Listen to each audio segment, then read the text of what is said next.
Gene gitti lan kedilere, bitkilere. Neyse Allah'tan şey olmuyor.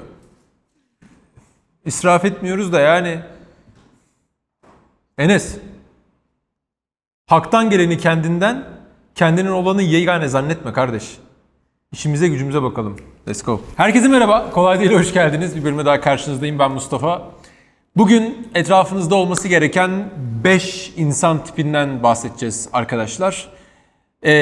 Tecrübeyle sabit bu tür insanlar etrafınızda olursa hayat sizin için çok daha kolay, çok daha eğlenceli ve güzel bir yer olur. Şimdi hemen listemden bakayım. Aklımı tutamıyorum artık, yaşlandım. Bu arada öncelikle bir şeyden bahsedeyim. Şu iki sözü bence çok kritik. Bir tanesi hepimizin çok iyi bildiği, atalarımızdan bize emanet kalan üzüm üzüme baka baka kararır lafı. Bir diğeri ise gerçekten benim de gözlemleyebildiğim, bizler en çok vakit geçirdiğimiz, en çok beraber olduğumuz 5 kişinin aslında ortalaması oluyoruz zamanla arkadaşlar. O yüzden etrafımızdaki o en çok vakit geçirdiğimiz, belki doğruyu ya da yanlışı en çok öğrendiğimiz 5 kişiyi doğru seçmemiz gerekiyor. Şimdi o 5 kişi nasıl bir 5 kişi olursa bize en çok faydası olur, ondan bahsedeyim. Kendini geliştiren insanlar, okuyan insanlar ve bir şeyler öğrenebileceğimiz insanlar. Herkesten bir sürü şey öğrenebiliriz hayatla ilgili ama gerçek anlamda sürekli okuyan, kendini geliştiren ve her oturup konuştuğumuzda bize bir, ya keşke bu insanla daha fazla görüşsem, 2, ya neler öğrendim gerçekten adamdan kadından dedirtecek insanlarla beraber oturuyor, kalkıyor, düşüyor olmak çok önemli. Bu insanlarla beraber vakit geçirdiğimizde zamanla fark etmeden, bazen bilinçli bir şekilde bu arada gerçekten o insanlardan bir şey öğrenmek için bir şeyler soracağız, öğreneceğiz. Bazen de sadece kendi doğal akışında ilerleyen muhabbette bile muhabbet sonrasında bir sürü şeyin aklımızda kaldığımızı farkına varacağız. O yüzden bu birinci profil, okuyan, kendini geliştiren insanlarla beraber vakit geçirmek çok önemli. Diğer türlü sürekli boş muhabbet yaptığımız, nargile kafelerde takıldığımız insan profili bizi zamanla aslında geriye götürüyor olacak arkadaşlar. İkinci profil ise arkadaşlar, yine olayı biraz spora bağlayayım. Spor yapmaya ve daha sağlıklı bir yaşama bizi teşvik eden insanlar, arkadaşlar bence çok önemli insan profilleri. Hepimizin öyle arkadaşları var mesela. Onunla beraber olduğumuzda belki bir şekilde çocukluğumuzda hep beraber spor yaptık vesaire, sonra işten dolayı veya başka sebeplerden dolayı şehirlerimiz ayrıldı. Ama tekrar buluştuğumuzda bizi işte yürüyüşe çağırıyor, spora çağırıyor, beraber basketbol oynuyoruz vesaire. Bu tür insanlarla beraber vakit geçiriyor olmak çok kritik. Çünkü birçok insanda ben kendiliğinden spor yapma motivasyonunda çok ciddi eksiklikler görüyorum. İnsanlar başkalarına bağlıyor spor yapmayı. İşte bir arkadaşının onu çağırmasını, hatta çoğu zaman zorlamasını istiyor. Sen birini zorluyorsun, işte baskete, futbola, halı sahaya ya da başka bir spora, yürüyüşe, hiking'e vesaire çağırıyorsun. Çağırdığın kişi başta mızmızlanıyor ama ondan sonra geldikten sonra sana teşekkür ediyor.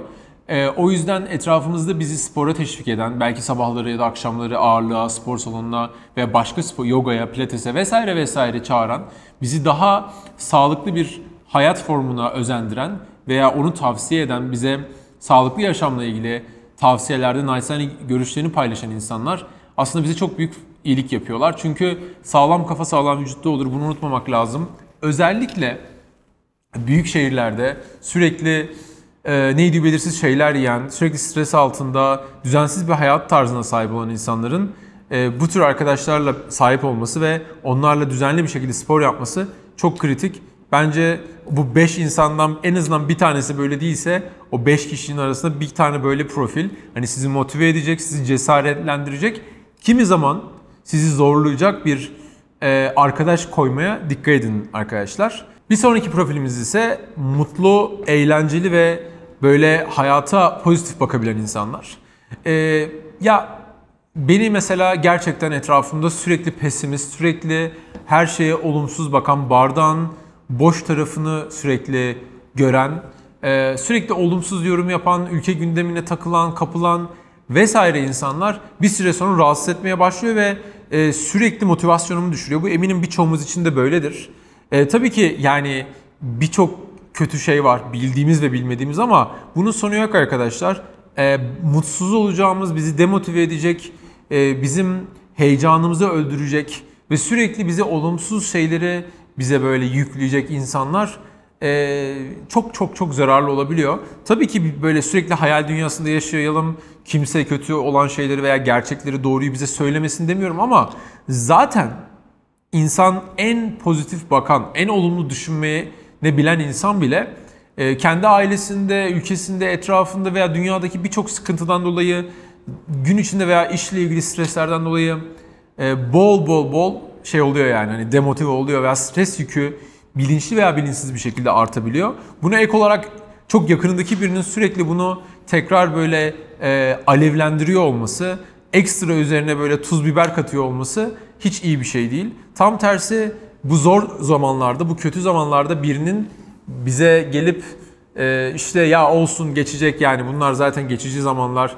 deyip bizi motive etmesi aslında tam tersi isteyeceğimiz bir profil. O yüzden en çok vakit geçirdiğiniz insanların yani birkaçı böyle olabilir ama ağırlığı böyleyse veya tamamı böyleyse ciddi anlamda depresyona girersiniz ve yapacağınız bir şey varsa da yapamazsınız. O yüzden bence yapabiliyorsanız böyle insanları etrafınızdan daha uzak tutun ve daha pozitif, daha enerjisi yüksek, size motive edecek, size zor zamanlarda destek olacak insanlarla vakit geçirmeyi tercih edin.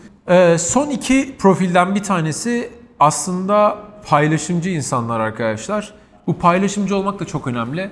Etrafımızda belki kendini çok geliştiren, çok motive, spora bizi teşvik eden vesaire vesaire bu demin saydığım tüm maddelere sahip insanlar olabilir ama bunlarla ilgili paylaşımcı değilse yani biraz işte haset veya işte kıskanç veya işte bilgiyi niyeyse sadece veya güzel şeyleri sadece kendinde saklıyorsa o insan da aslında bize faydalı bir model değil ve hasetlik ve kıskançlığa bağdaştırabileceğimiz herhangi bir özellik arkadaşlar açıkçası beraberinde çok daha farklı olumsuzluklar ve kötülükler giderebilir. O yüzden hani benim için mesela bir insan da özellikle etrafımdaki insanlara baktığımda en kritik faktörlerden bir tanesi o haset faktörü. Eğer bir insanın beni kıskandığını veya böyle rahatsız olduğunu benimle ilgili iyi bir şeyle ilgili hissedersem o insanla kesinlikle yani yakın bir ilişki kurmam. O insanın ve benim de o insandan başarılarıyla gurur duyuyor, onu destekliyor ve onu hatta etrafıma anlatıyor olmam lazım. Benim ister yıllardır tanıdığım, isterse yeni tanıştığım çok iyi arkadaşlarım, dostlarım var ki biz beraber birbirimizin başarılarından gerçekten övünç duyuyoruz. Yani bunu üzerine daha çok koymak için elimizden geleni yapıyoruz. Böyle insanlar etrafınızda olursa işiniz çok kolaylaşır. Böyle insanlar size hem belki iş olarak hem bazen manevi şekilde size çok destek olur. Bazen de size gerçekten işinizi, gücünüzü artırmanız konusunda, daha iyi yapmanız konusunda birçok şey paslayabilir tabiri caizse. O yüzden paylaşımcı insan olmak, etrafınızda paylaşımcı insanların olması, sizinle bir şeyi paylaşmaktan imtina etmiyor olması, tereddüt etmiyor olması çok çok çok kritik. Etrafınızda muhakkak, bakın böyle bunu altını çiziyorum, üstüne basa basa söylüyorum. Aranızda rahatsız olabilir bu hani böyle iddialı cümleden, bold cümleden. Kıskançlık ve hasetlik muhakkak ilk filtreniz olması lazım. Etrafınızdaki insanları filtrelerken, elerken, doğru insanları seçerken ilk bakmanız gereken şey sizi kıskanıyor mu? Bu arada göstererek yapabilir, hiç belli etmeden yapmaya çalışır ama kıskanç insan, haset insanın gözlerinden anlarsın, anlatabiliyor muyum? Ki unutmayın arkadaşlar, ben yani bilmiyorum böyle biraz tarihi okursanız şeyi görürsünüz yani insanlık tarihinde ilk işlenmiş günahlardan bir tanesi kıskançlıktan olmuştur. Yani belki Habil-Kabil hikayesini bilenler vardır. O yüzden bu kıskançlık meselesi, hasetlik meselesi çok kritik bir konu.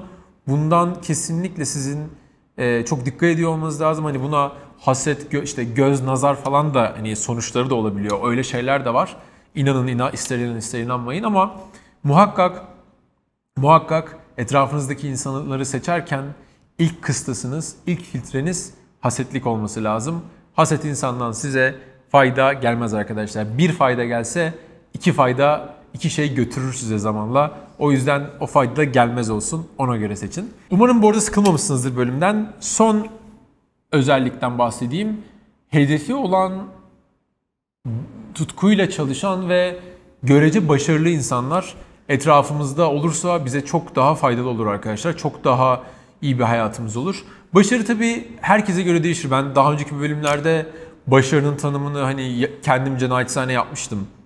Hani başarılı olmak sadece çok para kazanmak işte vesaire vesaire değil. Bence sağlıklı olmak, sevdiğin insanlarla beraber olmak, kimseye minnet etmemek, Allah'tan başka kimseden korkmuyor, çekinmiyor olmak. Bunlar bence başarılı bir insanın en önemli özellikleri. Hatta belki de düşündüğümüzde burada maddi başarı veya kariyerindeki iş hayat başarısı bu başarı tanımının altında ağırlığı en az olanlardan bir tanesi.